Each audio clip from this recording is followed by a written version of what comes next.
Hello, everyone. Welcome to Learn English podcast. Daily life in the Philippines. Learn English through story. Life in the Philippines is full of color, sound, and warmth. And if you are a young person who wants to improve your English, imagine yourself walking through this country step by step, listening carefully to the descriptions, the people, and the rhythm of the environment, because every detail you hear becomes a new word, a new phrase, and a new memory in English. So let us begin with a simple day, the kind of day that many Filipinos experience, starting early in the morning when the sun rises softly above the horizon, painting the sky with pink, orange, and gold. And the roosters begin to crow loudly, because in many Filipino neighborhoods, you can still hear the chickens waking everyone up. And the streets are quiet except for the sound of a few tricycles passing by, those three-wheeled motorcycles that serve as the most common form of local transportation. And you can picture children waking up, still sleepy, rubbing their eyes, and mothers preparing breakfast in the kitchen, usually rice, because rice is life in the Philippines. Steaming hot rice served with fried fish, eggs, or sometimes longanisa, the sweet Filipino sausage. And as the smell of garlic and oil fills the air, the family begins to gather around the small wooden table, eating together before starting the day. And you can hear the simple conversations in English and Tagalog, words like, "Good morning, class," or "Let's eat." And this is how English is used in daily life, mixed with the local language, because many Filipinos switch naturally between English and Filipino without even thinking about it. And after breakfast, the children put on their uniforms, white shirts and blue skirts or pants, and walk to school, while the fathers and mothers prepare for work, some going to offices in the city, others staying in the barangay to take care of small businesses, like sari-sari stores, the tiny shops that sell everything from snacks to soap. And you can imagine walking down the narrow streets, passing colorful houses made of concrete, wood, and sometimes nipa palm. And everywhere you go, you hear laughter, greetings, and friendly voices, because Filipinos are known for being warm and hospitable, always ready to smile and say hello. When the children arrive at school, they join their classmates in a classroom that might be crowded but full of life, with posters on the walls, charts about English grammar, and drawings of the Philippine flag. And the teacher, often speaking partly in English and partly in Tagalog, begins the lesson, "Good morning, class." And the students reply in chorus, "Good morning, teacher." And this is the daily rhythm of education, because English is not just a subject, it is part of the learning environment, used in science, math, and history lessons. And though sometimes the students struggle, they keep practicing.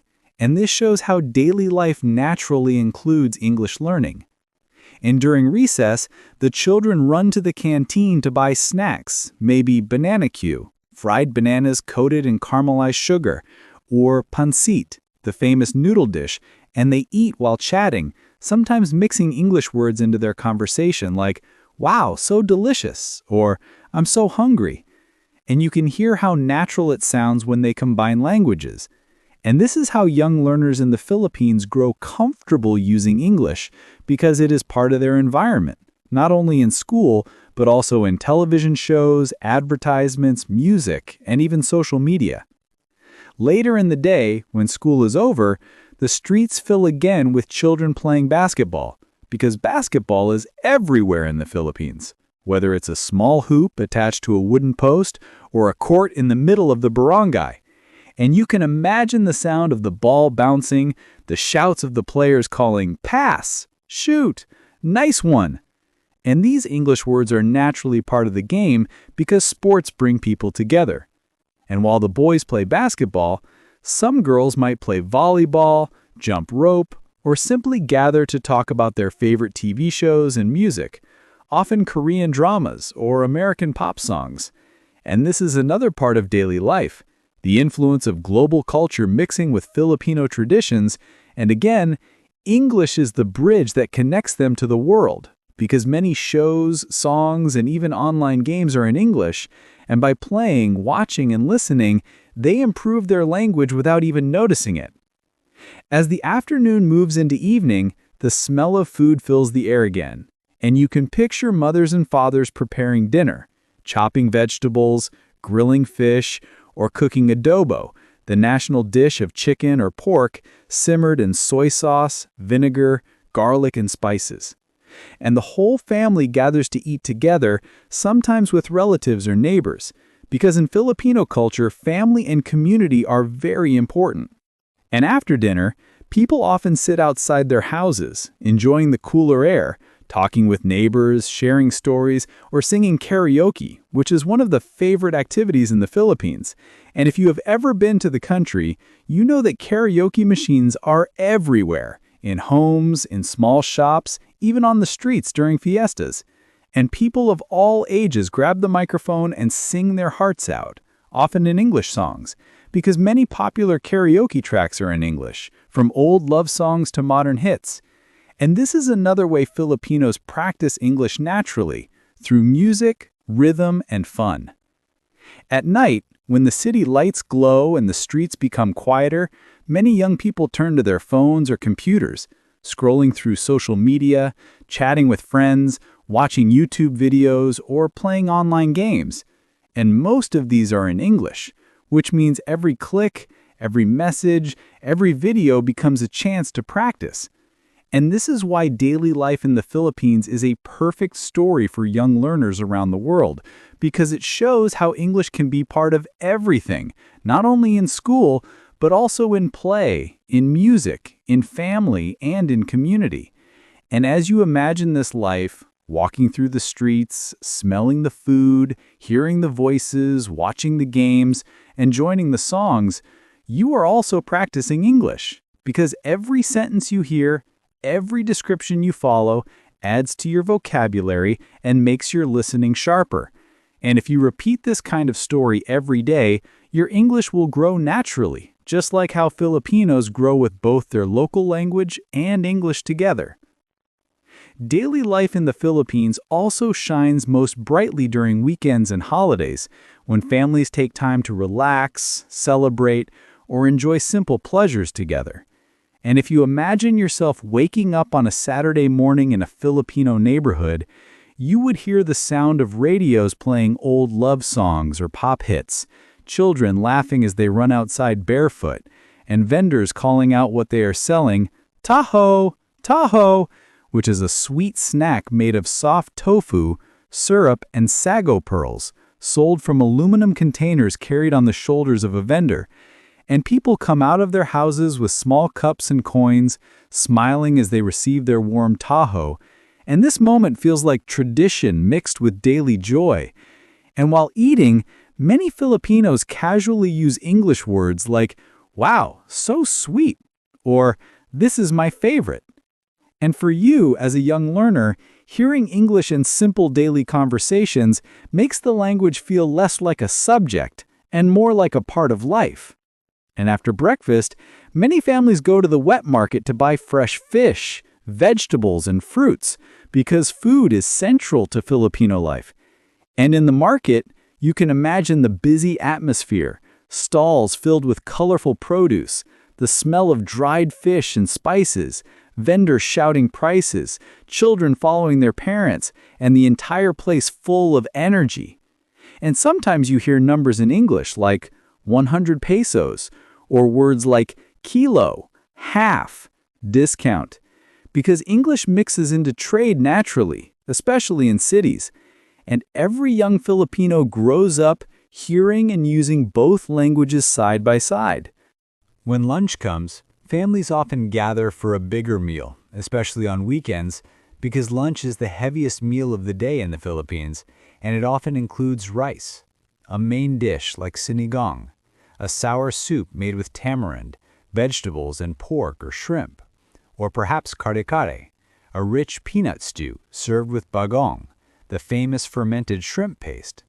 And you can almost taste the richness of the flavors, see the families sitting around the table, the parents talking about work, the children sharing school stories, and the grandparents reminding everyone to eat more, saying, "Eat, eat, don't be shy."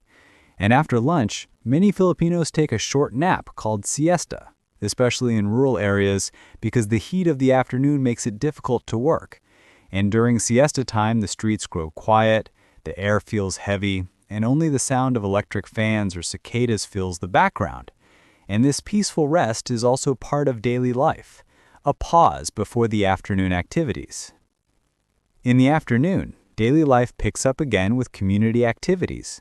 And one of the most important parts of Filipino culture is the barangay, the small local community unit where everyone knows each other. And in the barangay hall or covered court, events and gatherings happen, from basketball tournaments to fiestas. And you can imagine the noise of the crowd, the smell of street food like isaw, grilled chicken intestines or fish balls fried in oil, dipped in sweet or spicy sauce, and children running with plastic cups of gulaman, a sweet drink with gelatin, laughing with their friends, and the teenagers playing guitar and singing songs, many of which are in English, because music is deeply loved, and many Filipinos learn English lyrics naturally through singing. And in the middle of all of this, English continues to appear, in signs, in songs, in the way young people mix their speech, saying, "Let's go," or "Game na," or "Wait for me," blending English and Filipino like they are one. And this natural mix is something unique to the Philippines, a sign of how English is not foreign, but part of everyday reality. Now, imagine a Sunday morning in the Philippines. And for many families, this means going to church, because the Philippines is known as the only predominantly Christian nation in Asia, and faith plays a big role in daily life. So you see families walking together in their best clothes, children holding the hands of their parents, grandparents carrying rosaries, and when they arrive at the church, they hear the choir singing, sometimes in Tagalog, sometimes in English, because many hymns are translated. And during the Mass, English is often used in prayers or Bible readings, so even in this sacred part of life, English is present. And after church, families often go out together to eat, sometimes in fast food restaurants like Jollibee, which is the most famous Filipino fast food chain, loved by everyone. And inside the restaurant, you see children smiling with their fried chicken, spaghetti, and burgers, parents chatting, workers in uniform serving politely, often saying in English phrases like, "Order please," or "Next in line." And this is another place where English is naturally part of service and communication, and young learners who listen carefully can pick up many useful expressions. As the day moves forward, another important part of daily life in the Philippines comes alive: the fiestas, the festivals that happen all over the country, each barangay having its own celebration at least once a year, filled with music, food, games, and parades. And if you walk into a fiesta, you will see long tables called boodle fights, covered with banana leaves, and on top of them piles of rice, grilled fish, pork, vegetables, and fruits, all eaten with bare hands as a sign of sharing and unity, and people laughing, taking selfies, singing karaoke, and enjoying life. And you can imagine the colorful decorations, the band playing, the dancers moving through the streets, and the announcer speaking sometimes in Tagalog, sometimes in English, mixing both languages for everyone to understand. And again, you see how English naturally blends into celebration, making it a living language, not something separate from fun, but part of the joy. When the evening comes in the Philippines, the streets light up with small stalls selling street food, halo-halo with crushed ice, sweet beans, leche flan, and ube ice cream, or balut, the famous fertilized duck egg that is eaten with salt and vinegar. And you can imagine friends daring each other to eat it, laughing loudly and saying in English, "Come on, try it," or "Don't be scared." And this playful mix of food, challenge, and English is also part of daily life. And while eating, young people often pull out their phones, recording videos, posting on TikTok, writing captions in English, and chatting with friends using both languages.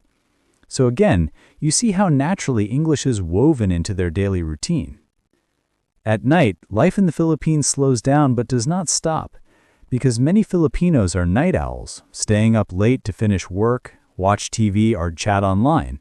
And if you walk down the street, you see sari-sari stores still open, small groups of neighbors talking outside, children playing tag in the dark, and the glow of television screens inside the houses showing teleseries, Korean dramas, or American movies, many of which have English dialogue or subtitles. And so even at the end of the day, English continues to flow into life, through screens, through music, through conversation. And this constant presence of English is why many young Filipinos develop strong listening skills naturally. And for you as a learner, imagining this daily story helps you not only to learn about Filipino culture, but also to practice English through context, rhythm, and description. Because storytelling is one of the most powerful ways to improve language. And every time you hear the story of daily life, your mind absorbs new words without even trying. So in the end, when we look at daily life in the Philippines, we can see that it is not only a story about one country, but also a story about how ordinary experiences, like waking up early with the sound of a rooster, eating rice with family, going to school, playing basketball in the street, celebrating fiestas with neighbors, or walking through a busy shopping mall, are full of lessons, colors, and rhythms that can help anyone who is learning English. Because every small detail of life can become a word. Every simple action can become a phrase. And every moment can become a sentence. And by listening to this story and imagining yourself inside it, you have already practiced thousands of words without even needing to memorize them one by one. You have walked through homes, schools, streets, markets, fields, and cities with English guiding you. And this shows that English learning does not need to feel heavy or boring. It can feel alive, connected to real people and real culture. And this is the secret of improving faster. To put yourself inside stories, to hear how words connect with feelings, to imagine how sentences paint pictures, and to believe that with every day, just like the sunrise in the Philippines, your English can grow brighter, stronger, and more natural. And if you keep listening, keep repeating, keep imagining, then one day you will realize that English is no longer something outside of you. It is already a part of your daily life, just like it is for millions of young people in the Philippines. And with that thought, I encourage you to keep practicing, keep learning, and never stop believing in your own ability to succeed. Because language is not only about grammar or vocabulary, it is about life. And your life can be the most powerful classroom you will ever have.